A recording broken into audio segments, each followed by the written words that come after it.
আসসালামু আলাইকুম, সবাই কেমন আছেন? জেসমিন ক্যাফে অ্যান্ড ব্লগসে আমি জেসমিন নতুন রেসিপি দেখার আমন্ত্রণ জানাই। আজকে করে দেখাবো ময়দা দিয়ে একটি মজাদার হালুয়া। এটা ময়দার হালুয়াও বলতে পারেন, আবার ময়দার কটকটি হালুয়াও বলা যেতে পারে। অসাধারণ মজাদার একটি রেসিপি, আপনার বাসায় করবেন। আমি কিভাবে তৈরি করছি দেখে নিন।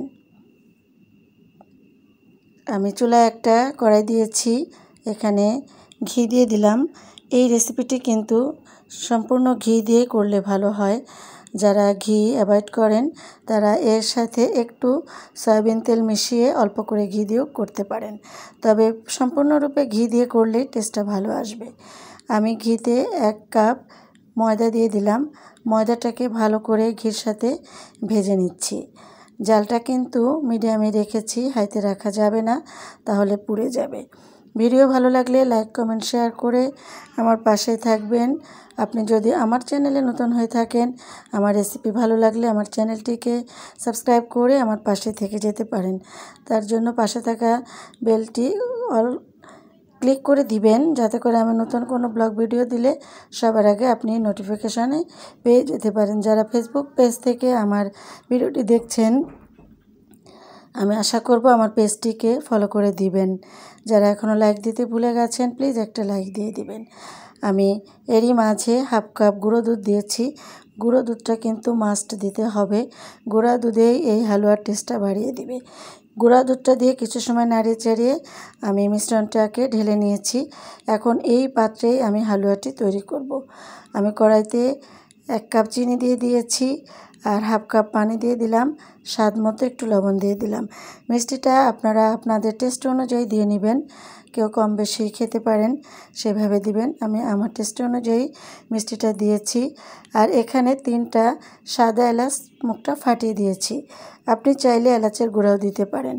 তো এটাকে কোনো 1 তার 2 তার করতে হবে না, কালারটা একটু চেঞ্জ হয়ে আসলেই হালুয়াটা তৈরি করা যাবে।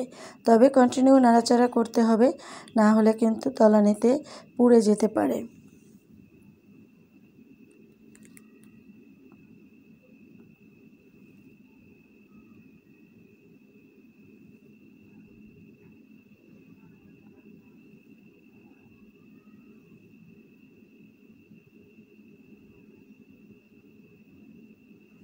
একটু কালারটা চেঞ্জ হয়ে আসছে, এই মুহূর্তে আমি যে ময়দার মিশ্রণটিকে ঘিতে ভেজে রেখেছিলাম সেটা দিয়ে দিলাম।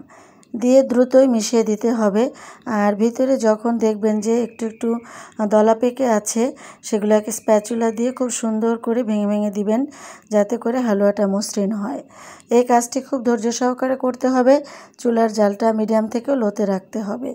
তো এইভাবে কন্টিনিউ নাড়তে নাড়তে একসময় দেখবেন যে একটা দলাও ভিতরে নাই।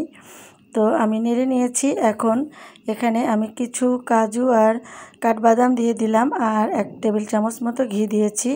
এটা দেখাতে আমি ভুলে গিয়েছি। এই রান্নাটি কিন্তু ঘিতে করলেই খুব ভালো হয়। আর বাদামটা আপনাদের ইচ্ছা মতো দিতে পারেন, যে যার কাছে হাতের কাছে যে বাদাম থাকবে, কাজু, চীনাবাদাম, কাঠবাদাম, পেস্তা বাদাম, সেটাই দিতে পারেন। আমি এখানে কাজু আর কাঠবাদাম দিয়েছি। তো নাড়তে নাড়তে যখন এভাবে হয়ে যাবে, আমরা যেমন করে ছোলার ডালের হালুয়াটা করে থাকি, ঠিক সেভাবে যখন স্প্যাচুলার সাথে এই যে উঠে উঠে আসবে, তখনই কিন্তু চুলাটা বন্ধ করে দিতে হবে। আমি চুলার জালটা কিন্তু এখন বন্ধ করে দিয়েছি, দিয়ে আরও একটু নাড়াচাড়া করে নিচ্ছি।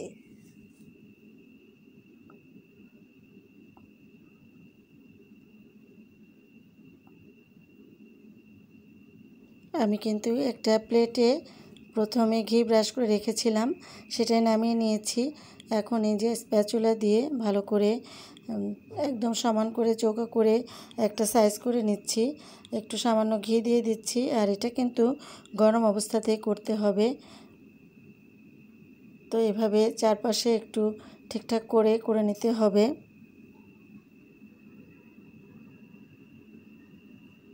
যেহেতু এটা গরম, এটা কিন্তু কেউ হাত দিয়ে করতে যাবেন না।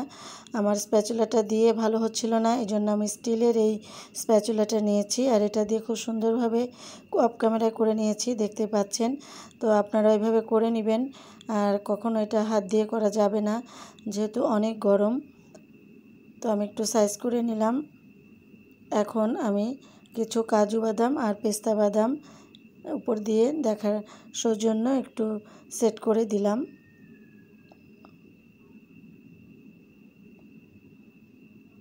চেপে চেপে সেট করে দিতে হবে যাতে করে উঠে না যায়। এখন একটু গরম অবস্থাতেই এটাকে কেটে নিতে হবে, ঠান্ডা হয়ে গেলে একটু শক্ত হয়ে যাবে। তো আমি কেটে দেখিয়ে দিচ্ছি আপনাদেরকে।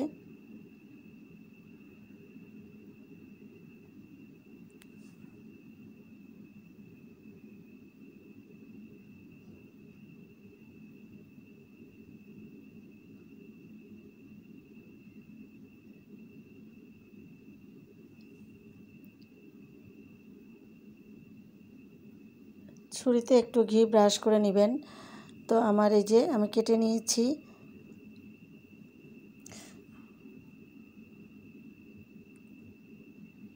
এখন এই যে পরিষ্কার পরিবেশন করে দেখাচ্ছি। এইভাবে এই সাইজের আমি কেটে নিয়েছি। আমি আশা করব আজকের ভিডিও ভালো লেগেছে। ভালো লাগলে আমার পাশে থাকবেন, আমার চ্যানেলে চোখ রাখবেন। নিত্য নতুন ভিডিও পেতে আমাকে সহযোগিতা করে এগিয়ে নিয়ে যাবেন। এতক্ষণ ধৈর্য ধরে যারা আমার ভিডিওটি দেখলেন সবাইকে আন্তরিকভাবে ধন্যবাদ জানিয়ে আজ বিদায় নিচ্ছি। আল্লাহ হাফেজ।